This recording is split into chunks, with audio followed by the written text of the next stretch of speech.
kewajiban seorang istri atau sifat istri yang salehah, karena tidak bisa dipisahkan. Keluarga yang bahagia, besar peran seorang istri di dalamnya. Keluarga tentunya suami dan istri, peran masing-masing punya peran besar. Salah satunya peran seorang wanita sebagai istri di rumah tangganya untuk menciptakan suasana yang damai, tenang, membuat bahagia suaminya maupun dirinya sendiri. Maka beberapa permasalahan berikut yang akan kita sampaikan itu sifat yang tersebutkan dalam Quran maupun Sunnah yang hendaknya ada pada setiap muslimah, setiap istri. Dia bertakwa kepada Allah untuk menunaikan kewajiban-kewajiban dia.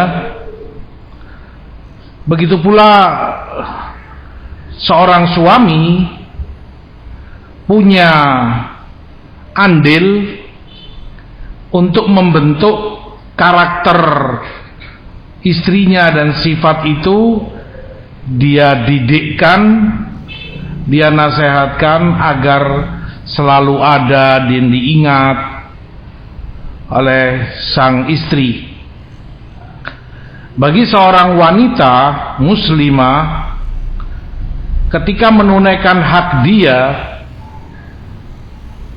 ketika menunaikan kewajiban dia sebagai hak suaminya, bukan sebagai muqabalah, hubungan timbal balik, lebih dari itu. Kalau hubungan timbal balik itu layaknya pegawai, pekerja dengan yang memperkerjakan dia.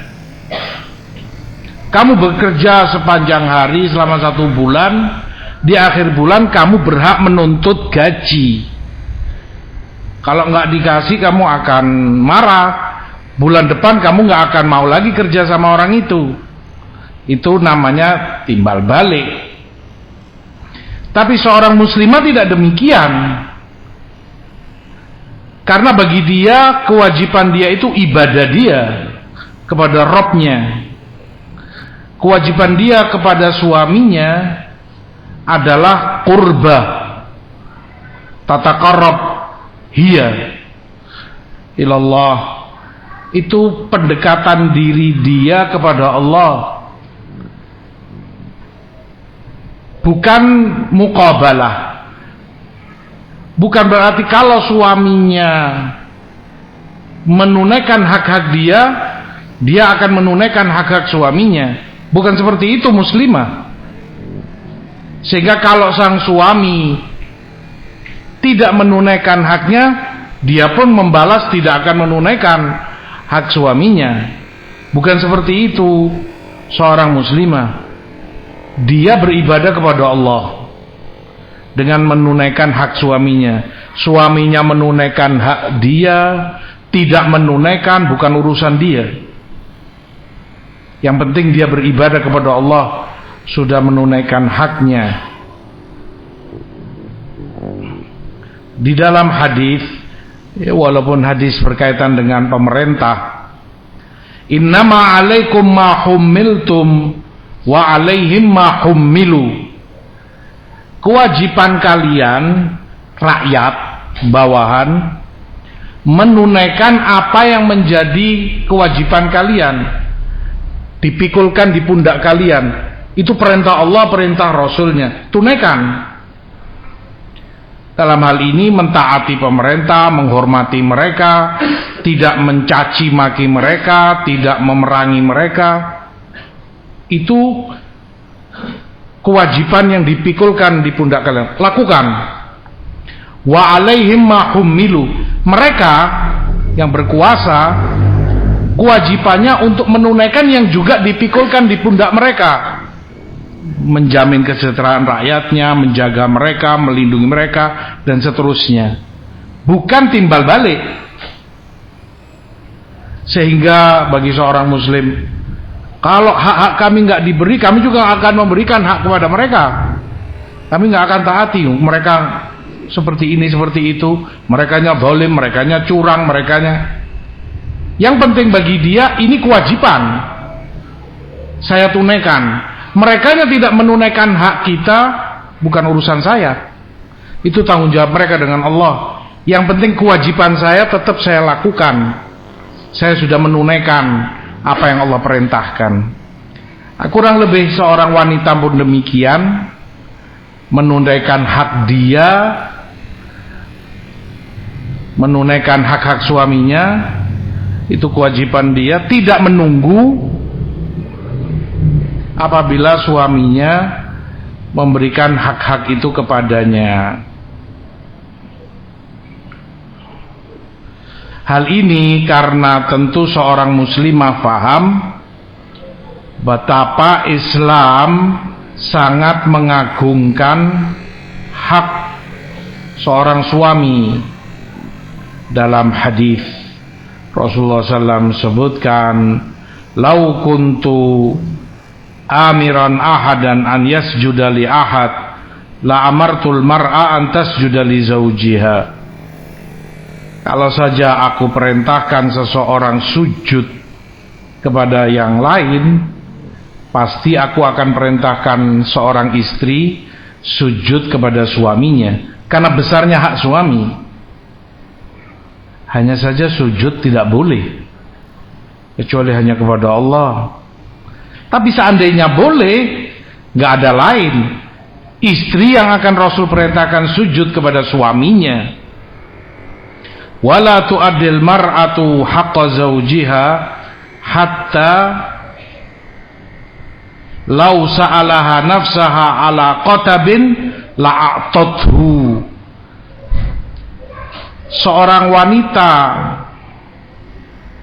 la tu'addil mar'a haqqa zawjiha, dia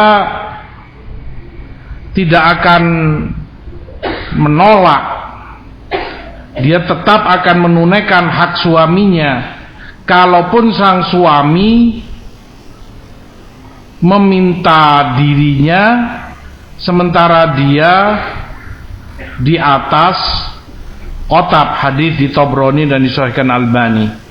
Qotab ditafsirkan dua makna. Yang pertama, qotab adalah nama tempat dudukan di atas onta. Ini semacam pelana atau apa gitu di atas onta. Antum tahu onta tinggi seperti itu, dan ketika dia jalan tentu kalau nggak ahli betul bisa takut jatuh, ini menjaga keseimbangan. Situasi sulit luar biasa di atas onta, banyak gerak, banyak ini. Tapi seandainya saja suaminya meminta untuk melayani hak dia sebagai seorang suami terhadap dirinya, dia nggak akan tolak. Dia layani suaminya walaupun di atas onta. Atau makna qotab yang kedua adalah tempat dudukan biasa orang Arab gunakan dulu zaman kuno. Dia mirip kursi pendek, tengahnya dilubangi. Wanita ketika mau melahirkan duduk di situ. Itu bagi mereka lebih mempermudah proses keluarnya bayi, karena ada semacam tekanan dia duduk di situ. Posisi lebih sulit lagi. Ya, antum tahu bagaimana seorang ibu saat mau mengeluarkan bayinya, orang bilang sampai antara hidup mati. Tapi seandainya di saat itu suaminya meminta hak dia sebagai seorang suami, kebutuhan biologisnya, dia nggak akan tolak. Kalau dia muslimah, dia nggak akan tolak, dia nggak akan tunda, nanti saja. Begitu besarnya hak seorang suami dalam syariat. Wala tajidu imra'atan halawatal iman hatta tuaddiya haqqa zawjiha. Dan seorang wanita pula tidak akan merasakan manisnya iman, lezatnya iman, sampai dia mau menunaikan hak-hak suaminya.